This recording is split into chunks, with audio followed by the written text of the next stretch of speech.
नमस्कार प्रेक्षकांनो, मालिकेच्या उद्याच्या भागामध्ये आपल्याला पाहायला मिळणार आहे की सूर्या खूप चिडलेला असतो आणि तो डॅडींना जाब विचारत असतो। तो डॅडींना म्हणत असतो, तुम्ही असं का वागलात डॅडी?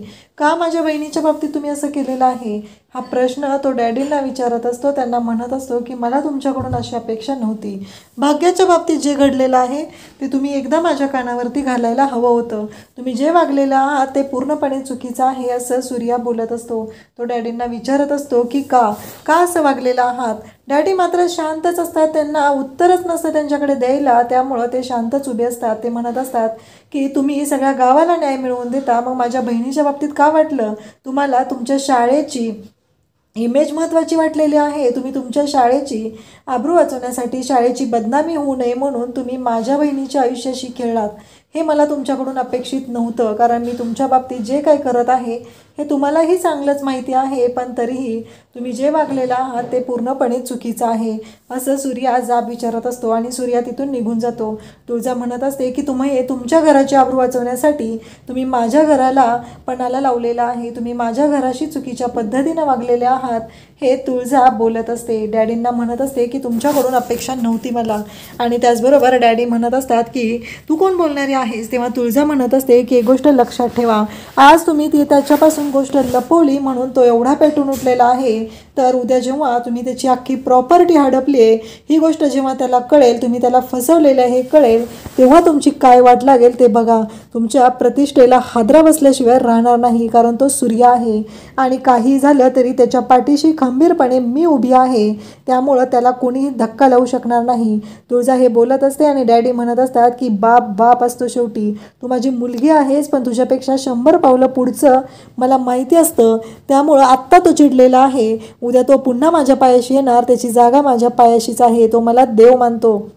हे सगळं डॅडी बोलत असतात। शत्रू म्हणत असतो, लय बोलायला लागलीस ग तू?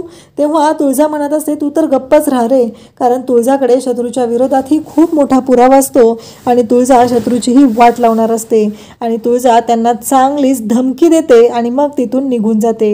इकडे आपल्याला पाहायला मिळतं की सगळेजण घरी असतात, त्याचबरोबर धनू आणि राजू आल्याला विचारतात, दादा काय झालं? तेव्हा तो म्हणतो काही नाही। तुळजा पण तिथं आलेली असते, तेव्हा तो सूर्या विचारत असतो की भाग्य कुठे आहे?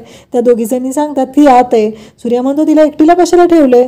मग सूर्या धावतच भाग्याकडे जातो, तिच्या डोक्यावरून हात फिरवू लागतो, तिला विचारू लागतो काय झालं बाळा? तेव्हा भाग्य म्हणत असते की दादा माझ्याकडून चुकलं, मी पुण्याला जायला नको होतं, मी पुण्याला गेले नसते तर हे सगळं झालंच नसतं। तेव्हा सूर्या म्हणत असतो, असं काय बोलतेस तू? तुझ्याकडून काहीही चुकलेलं नाही, कारण तू घरातनं बाहेर पडायचंच नाही का? अगं ते लांडगे आहेत, ते तसेच असतात आणि ते संधी शोधत असतात, कारण त्यांच्या मनात बायकांबद्दल, स्त्रीबद्दल कधी आदरच नसतो, त्यामुळे ते तसे वागत असतात। अशा लोकांना आपण भीक घालायची नाही, आपण लढत राहायचं, शिकत राहायचं आणि पुढं जात राहायचं असं सूर्या भाग्याला सांगत असतो। त्याचबरोबर आपल्याला पाहायला मिळतं की भाग्य रडत असते, तेव्हा सूर्या म्हणतो की रडायचं नाही, अगं पुढचं शिक्षण महत्त्वाचं आहे, त्याच्यासाठी आता भरारी घ्यायची आहे आणि मला तू हसलेली हवी, हसत खेळत जी माझी भाग्य आहे ती मला हवी आहे असं सूर्या तिला सांगत असतो। आणि बिचारी भाग्य मात्र सूर्याच्या मिठीत हसायला लागते। सूर्या तिला समजून सांगत असतो, तिच्याशी छान असा बोलत असतो आणि तिला म्हणत असतो की काळजी करू नको, सगळ्या गोष्टी ह्या तुझ्या म्हणण्याप्रमाणे होणार आहे, तुलाही माहिती आहे असं तो तिला समजवत असतो।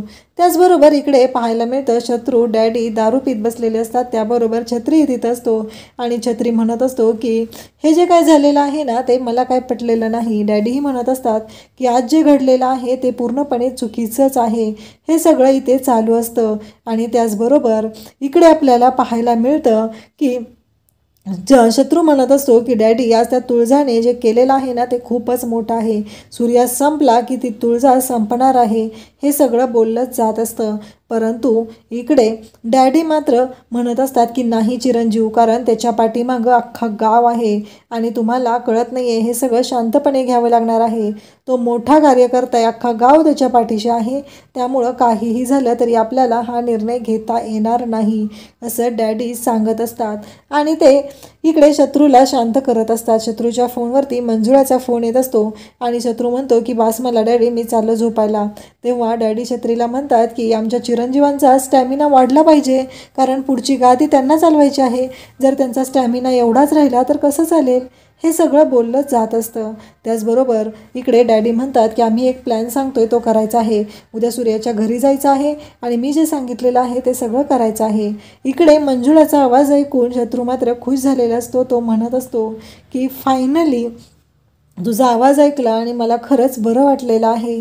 हे सगळं बोललं जात असतं आणि इकडे सूर्या मात्र झाडाशी बोलायला आलेला असतो, म्हणजे त्याच्या आईशी. तिला सांगत असतो की तू फक्त आम्हाला जन्म द्यायचं काम केलेलं आहे आणि त्याचबरोबर तू प्रत्येक वेळेस असाच आमच्याशी वागलेला आहे, कारण तू आम्हाला काहीही मान दिलेला नाही, तू सांभाळलेला नाही. आज भाग्याला खरी गरज होती पण तू तिच्या पाठीशी खंबीरपणे उभी राहू शकली नाही.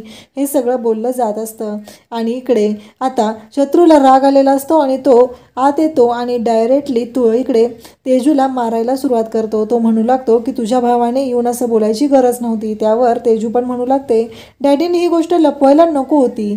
आणि तेव्हा मात्र तो आणखी मारायला सुरुवात करतो आणि त्यानंतर ती म्हणत असते तुम्ही माझ्याशी असं का वागता, तुम्ही मला असा त्रास का देता. तसं म्हणते म्हणून पुन्हा त्याने कमरेचा बेल्ट काढलेला असतो आणि तो आणखी तिला मारत असतो, तिच्यावर अन्याय अत्याचार करत असतो. बिचारी तेजू मात्र सहन करत असते. आता तिला वाचवायला तिथं शालनमालनही पोहोचलेला नसतात. दुसऱ्या दिवशी सकाळी आपल्याला इकडे पाहायला मिळतं की तुळजा सूर्याला बोलत असते पण सूर्या एक शब्दही न बोलता तसाच झोपलेला असतो. दुसऱ्या दिवशी सकाळी तो उठतो आणि पूजापाठ त्याचे सुरू करतो, कारण त्याचं जे डेली रुटीन असतं ते त्याने चालू केलेलं असतं. तुळजा मात्र उठून पाहते आणि त्याचबरोबर इकडे ती बोलत असते आणि इकडे सूर्या तिला म्हणत असतो की काय झालं. तुळजा पण उठलेली असते.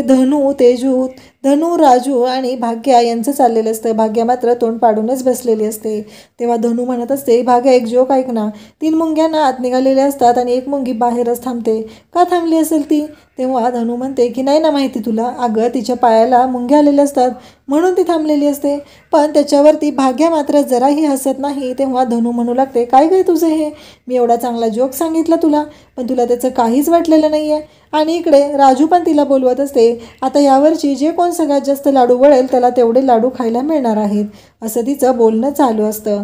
परंतु तिचं बोलणं कोणीच ऐकत नाही. भाग्याला हसवण्यासाठी त्यांचे हे सगळे प्रयत्न चाललेले असतात. तेवढ्यात सूर्या तिथे येतो आणि सूर्या म्हणतो मकर संक्रांतीचा सण कशासाठी येतो माहिती आहे का. मकर संक्रांतीचा सण येतो तो फक्त आणि फक्त या गोष्टीसाठी येतो की आता जुनं जे आहे ते सोडायचं आहे आणि नवीन चांगल्या आयुष्याला सुरुवात करायची आहे. हे सगळं सूर्या सांगत असतो आणि त्याचबरोबर तो इकडे भाग्याला समजवत असतो की काही झालं तरी विचार करायचा नाही, पुढच्या आयुष्याला सुरुवात करायची आहे आणि तू जुन्या गोष्टींचा विचार करू नकोस. हे बोललं जात असतं आणि त्याचबरोबर सूर्या तिला सांगत असतो की काळजी करू नको, सगळ्या गोष्टी व्यवस्थित होणार आहेत. आणि मग धनु म्हणू लागते मी एवढा छान जोक सांगितला त्याच्यावर नाही हसलीस आणि आता बरी हसायला लागलेली आहे तू. असं सगळं बोललं जात असतं. परंतु इकडे सूर्या म्हणत असतो काय ग. धनु मात्र रुसून बसते. राजू तिथे येते आणि म्हणते हे घे माझ्या चिडूबाईसाठी, आणि असं म्हणत धनुला लाडू भरवते. त्यानंतर माझ्या गोड हसणाऱ्या भाग्यासाठी म्हणून तिलाही लाडू भरवते. इकडे तुळजा सूर्याकडे येते आणि त्याला म्हणू लागते की सगळ्यांना तू खंबीरपणे राहायला सांगत आहे पण तू पण थकत आहेस ना.